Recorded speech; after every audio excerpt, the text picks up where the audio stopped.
Good morning, bom dia. Good morning to everyone. My name is Godfrey-Baldacchino. I'm a professor of sociology at the University of Malta.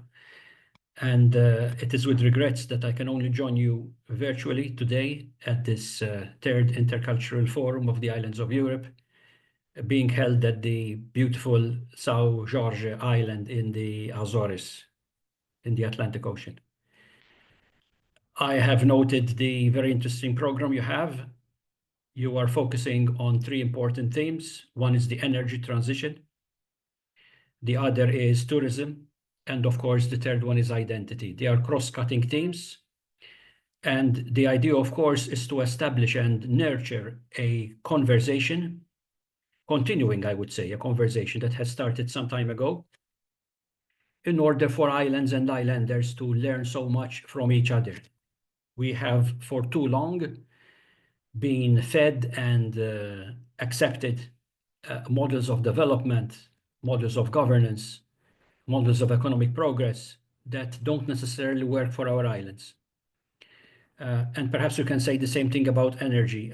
Energy transition is partly a realization that in the small-scale environments and even in the archipelagic environments that some of us live in, it's impossible to think of a large mainframe power station that necessarily has to be put in place to provide for all the needs of industries, of citizens, of tourists.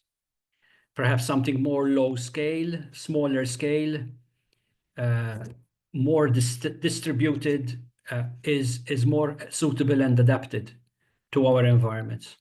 I also believe that we have most to gain by the energy transition. Our costs per unit, when we talk about electricity, are usually very high. Some of us are totally off the mainland grid. So we need to have our power station in place and yet providing for a relatively small number of inhabitants. So the costs are really terrific. All the more incentive to move to a decarbonized, greener type of transition that makes full use of alternative and renewable energy sources, solar, wind, biomass. There are so many of these available. And of course, being islands located in areas surrounded by water where wind is practically a given every day of the year, I don't think we have a shortage of these energy sources.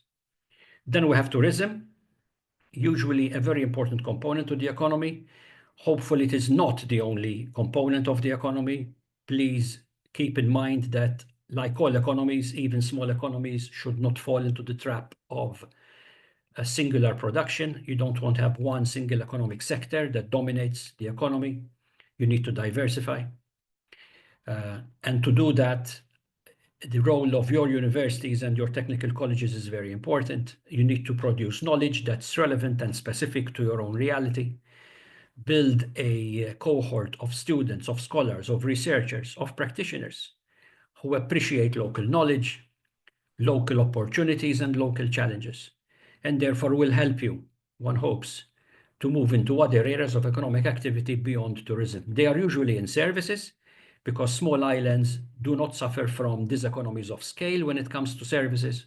Tourism is an excellent case in point. There's finance, insurance, gaming, information technology. Education per se could be also itself a very important export industry.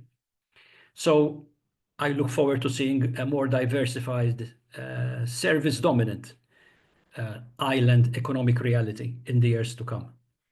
And then the third and final pillar of the discussions we're going to have is identity. Identity has also to do with jurisdiction.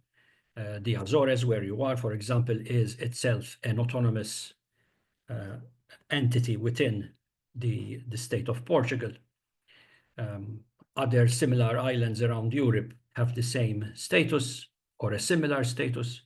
And therefore, it is always important to be able to negotiate, to argue, to press the case with our mainland governments of the importance of this jurisdictional power, a power that would allow us to tailor, to tweak so many interesting policies that are therefore more suitable to our own reality.